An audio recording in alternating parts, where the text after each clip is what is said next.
So hello guys, तो हमारी इस सीरीज में इंपॉर्टेंट करंट अफेयर्स का हम रिवीजन कर रहे हैं। तो चलिए स्टार्ट करते हैं फिर आज का वीडियो। देखो, इस प्रश्न में आपसे पूछ रहे हैं अभी हाल ही में देश के पहले चीफ इंफॉर्मेशन कमिश्नर यानी कि मुख्य सूचना आयुक्त कौन बने, तो आंसर होगा हीरालाल सामरिया। तो हीरालाल सामरिया का नाम याद रखना है, ये हमारे नए मुख्य सूचना आयुक्त बन गए हैं। किनका स्थान लिया पूछोगे तो यशवर्धन कुमार सिन्हा का। और अगर आपसे पूछे कभी कि देश के पहले चीफ इंफॉर्मेशन कमिश्नर कौन रहे थे, तो वजाहत हबीबुल्ला रहे थे 2005 से 2010 तक। और अब याद रखना है, हीरालाल सामरिया इनको केंद्रीय सूचना आयोग में मुख्य सूचना आयुक्त के रूप में नियुक्त किया। इनके अलावा दो सूचना आयुक्त भी बने हैं, जिनके नाम है श्रीमती आनंदी रामलिंगम और विनोद कुमार तिवारी। फिर बताओ, 2025 में 24वें एशियाई तीरंदाजी चैंपियनशिप की मेजबानी कौन सा देश करेगा, तो आंसर होगा बांग्लादेश। हम बात कर रहे हैं एशियन आर्चरी चैंपियनशिप की, जो कि 2025 में होंगे। ये इसका 24वां संस्करण होगा और कहां पे होगा, बांग्लादेश में होगा। अभी इसका 23वां संस्करण 2023 में हुआ था, थाईलैंड के बैंकॉक में। फिर बताओ, अभी भारत ने किस देश को हरा करके महिला एशियाई चैंपियंस ट्रॉफी हॉकी खिताब 2023 को जीता, तो आंसर होगा जापान। तो याद रखना, अभी भारत ने जापान को हरा करके महिला एशियाई चैंपियंस ट्रॉफी हॉकी का खिताब जीत लिया है। और भारत ने ये खिताब दूसरी बार जीता है। तो भारत पहले स्थान पर रहा, दूसरे पे जापान रहा और तीसरे पे चाइना रहा। इसका फाइनल कहां पे हुआ था, कौन से स्टेडियम में हुआ था, ये पूछेंगे तो ये रांची के, झारखंड के रांची के मरंग Gomke Jaipal Singh Munda astroturf hockey stadium में हुआ था। ये भी मैंने आपको बता दिया। चलो फिर बताओ, अभी हाल ही में प्रोजेक्ट 15B के तहत निर्मित चौथे और अंतिम गाइडेड मिसाइल विध्वंसक जहाज का नाम क्या है, तो आंसर होगा INS सूरत। और इसको किसने बनाया है, Mazagon dock ship builders limited Mumbai ने बनाया है। देखो, प्रोजेक्ट 15B के तहत 4 विध्वंसक जहाज डेस्ट्रॉयर शिप बनाए गए थे। चारों में आपको बता दूं, पहला था INS विशाखापत्तनम, दूसरा था INS मोरमुगांव, तीसरा था INS इम्फाल और ये चौथा है INS सूरत। याद रखना ये।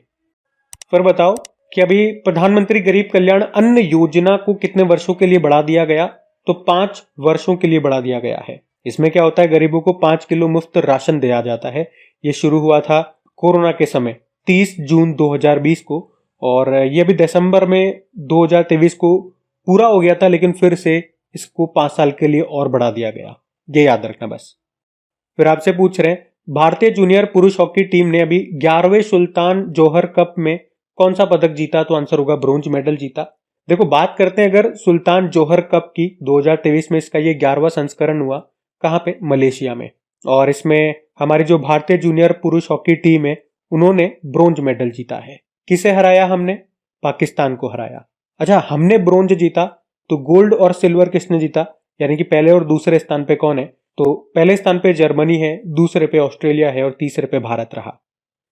फिर आपसे पूछ रहे हैं, अभी हाल ही में टाइम आउट होने वाले दुनिया के पहले बल्लेबाज कौन बने, तो आंसर होगा एंजेलो मैथ्यूज। और ये कहां के खिलाड़ी हैं, ये श्रीलंका के खिलाड़ी हैं।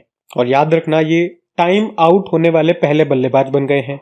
अब टाइम आउट मतलब क्या होता है, अगर ये समझना चाहो तो मैच चल रहा है, वहां पे एक खिलाड़ी है हमारा, वो आउट हो गया। अब उसके बाद हमारा नंबर है, हमें जाना है क्रिकेट खेलने के लिए। अब नियम ये कहता है कि 3 मिनट के अंदर अंदर, उसके आउट होने के 3 मिनट के अंदर अंदर हमें क्रीज पे पहुंचना होता है। लेकिन अगर 3 मिनट के बाद में जाता हूं तो फिर मुझे टाइम आउट घोषित कर दिया जाएगा। वैसे इस साल जो वर्ल्ड कप हुआ था ना, उसमें ये समय 3 मिनट से घटा करके 2 मिनट कर दिया गया था। और इस तरह से आप कह सकते हो कि इंटरनेशनल क्रिकेट में ऐसा पहली बार हुआ जब कोई खिलाड़ी टाइम आउट हुआ। इससे पहले आपको याद हो तो 2022 के IPL में रिटायर्ड आउट होने वाले पहले खिलाड़ी कौन बने थे, रविचंद्रन अश्विन बने थे।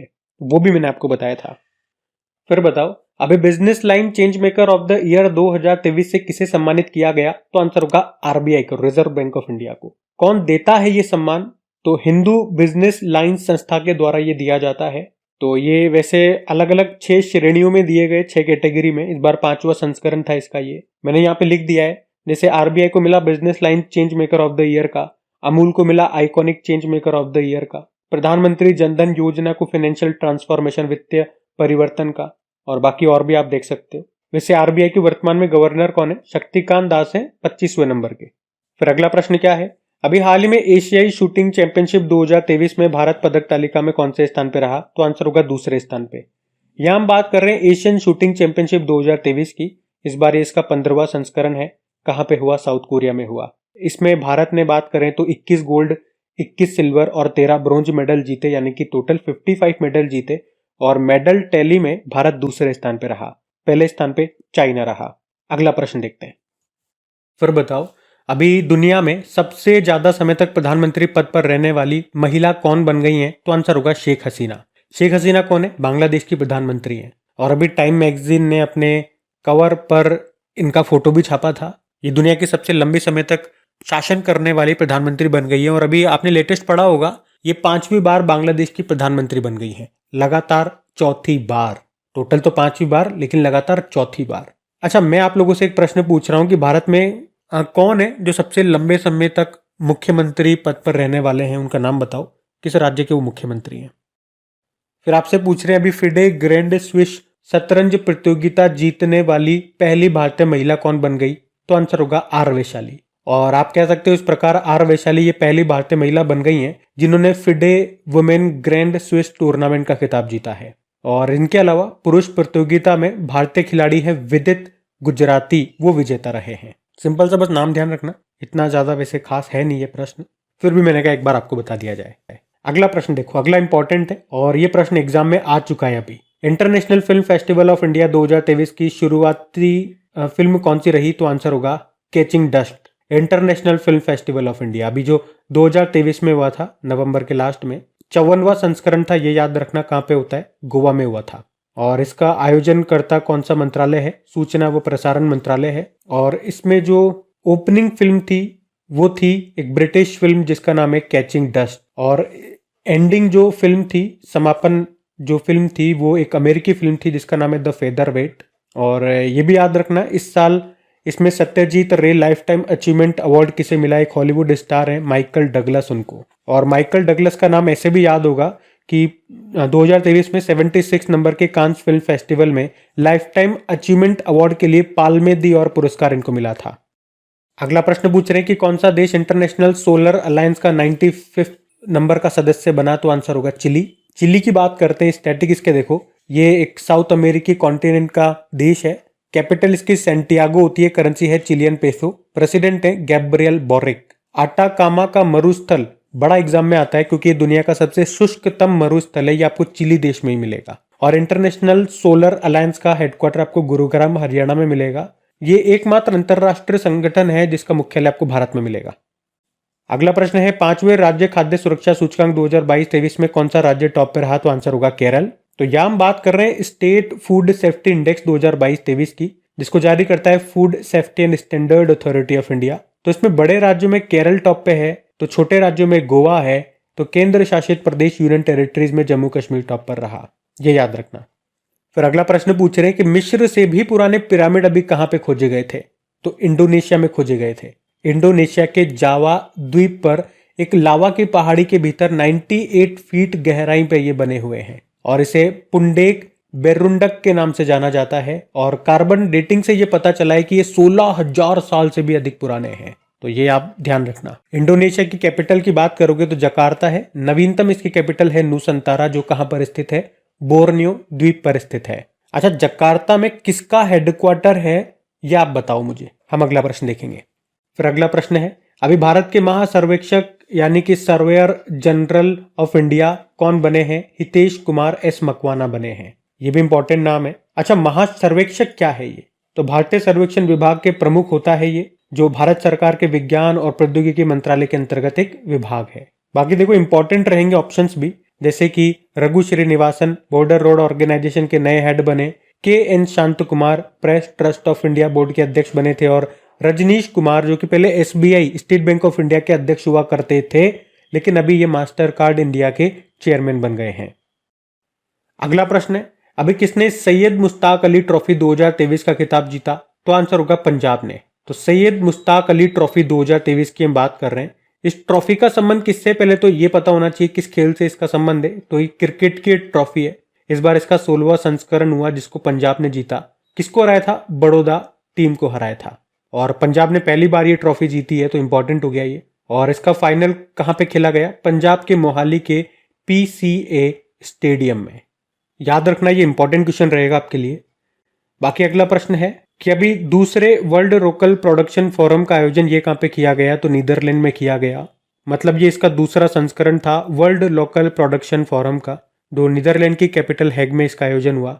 और यहाँ पे भारत को रिप्रेजेंट किया हमारे रसायन व उर्वरक राज्य मंत्री भगवंत खुबा ने। इसका आयोजन किसने किया? वर्ल्ड हेल्थ ऑर्गेनाइजेशन ने। अब ये इसका दूसरा संस्करण है, तो पहला कहाँ पे हुआ था? 2021 में हुआ था। उसका आयोजन कहीं भी नहीं हुआ था, एक्चुअली वो वर्चुअली हुआ था, क्योंकि कोरोना का पीरियड चल रहा था। सब अपनी अपनी कंप्यूटर की स्क्रीन के आगे बैठ गए और ये वर्चुअली आयोजित हुआ था।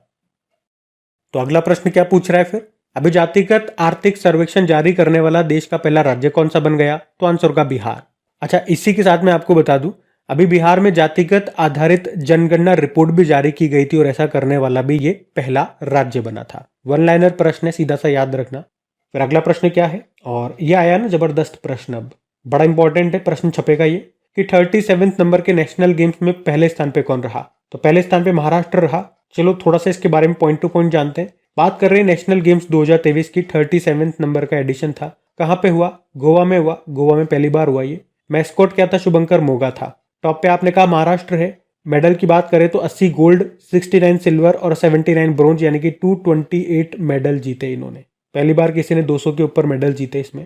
अच्छा, एक प्रश्न और याद रखना, जो राष्ट्रीय खेलों में टॉप पे होता है ना, उसे एक ट्रॉफी दी जाती है। उस ट्रॉफी को क्या कहते हैं? राजा भालिंद्र सिंह ट्रॉफी। तो अब याद रखना, कभी ट्रॉफी का नाम न्यूज में आए आपके कहीं एग्जाम में आए तो ध्यान रखना कहाँ पे और कब दी जाती है। तो पहले स्थान पे महाराष्ट्र रहा, दूसरे पे सर्विसेज है और तीसरे पे हरियाणा रहा। और इस बार अगर आपसे पूछे कि इस बार के नेशनल गेम्स में कौन कौन से खेलों को शामिल किया गया था, वैसे अब ये प्रश्न आपसे पूछा नहीं जाएगा। पूछा क्या जा सकता है? एक तो ये मैंने आपको बताया इतना, ये पूछेंगे, या ये पूछेंगे कि अभी जो 2024 में नेशनल गेम्स है वो कहाँ पे होंगे। तो याद रखना वो उत्तराखंड में होंगे। ये देखो हमारी करंट अफेयर्स की रिवीजन वाली क्लास है। इसमें क्या कर रहा हूँ, वैसे आप देख रहे हैं जो इंपॉर्टेंट क्वेश्चन है वही मैं आपके सामने रख रहा हूँ, और जो थोड़े कम इंपॉर्टेंट भी मुझे लगते हैं ना, तो उन पे मैं ज्यादा टाइम स्पेंड नहीं करता हूँ। क्वेश्चन बताता हूँ, आंसर बताता हूँ। मैंने कहा इतना ही वन लाइनर ध्यान रख लेना, और कोई ज्यादा देखने वाली बात नहीं है। लेकिन जो मुझे लगता है अरे भाई ये तो खतरनाक है, ये छपने वाला प्रश्न है, तो वहां मैं थोड़ा सा समय देता हूँ। पॉइंट टू पॉइंट जो जानने वाली बातें वो आपको फिर से रिकॉल कराता हूँ। जैसे कि अगला प्रश्न देखो, क्या पूछ रहा है अगला प्रश्न? प्रलय बैलिस्टिक मिसाइल का सफल परीक्षण किया गया। पूछ रहा है किस प्रकार की मिसाइल है? सतह से सतह में वार करने वाली मिसाइल है। पूछे कहाँ पे किया गया? तो उड़ीसा तट के पास अब्दुल कलाम द्वीप से इसका सफल परीक्षण किया गया। ये सतह से सतह, सरफेस टू सरफेस पर मार करने वाली कम दूरी की बैलिस्टिक मिसाइल है। प्रलय इसका नाम है। रेंज है 300 से 500 किलोमीटर की। निर्माण किया डीआरडीओ ने। अगला प्रश्न क्या है? अभी कृषि समाचार निगरानी के लिए लॉन्च किया गया भारत का पहला एआई समाधान, एआई सॉल्यूशन का नाम क्या है? तो कृषि 24x7। तो याद रखना ये भारत का पहला एआई सॉल्यूशन है जो कृषि समाचार निगरानी के लिए लॉन्च किया गया है। नाम है कृषि 24x7। किसने बनाया इसे? कृषि व किसान कल्याण विभाग ने। मतलब ये एआई क्या करने वाला है? ये एग्रीकल्चर से संबंधित सारी इंपॉर्टेंट न्यूज किसानों को देगा, जैसे कि इस भूमि के लिए कौन सी फसल उगानी सही रहेगी, इसमें क्या कमी है, इसमें क्या फायदा है, ये सब कुछ बताएगा। किसानों के लिए कृषि की मॉनिटरिंग भी ये कर सकता है। तो नाम याद रखना। तो गाइज ये थी आज की आपकी रिवीजन वाली क्लास। कैसी लगी आपको क्लास? कमेंट करके जरूर बताइएगा। और एक बार फिर से याद दिला दूं, वीडियो खत्म हो चुका है, वीडियो को लाइक और शेयर जरूर कर देना। Thank you.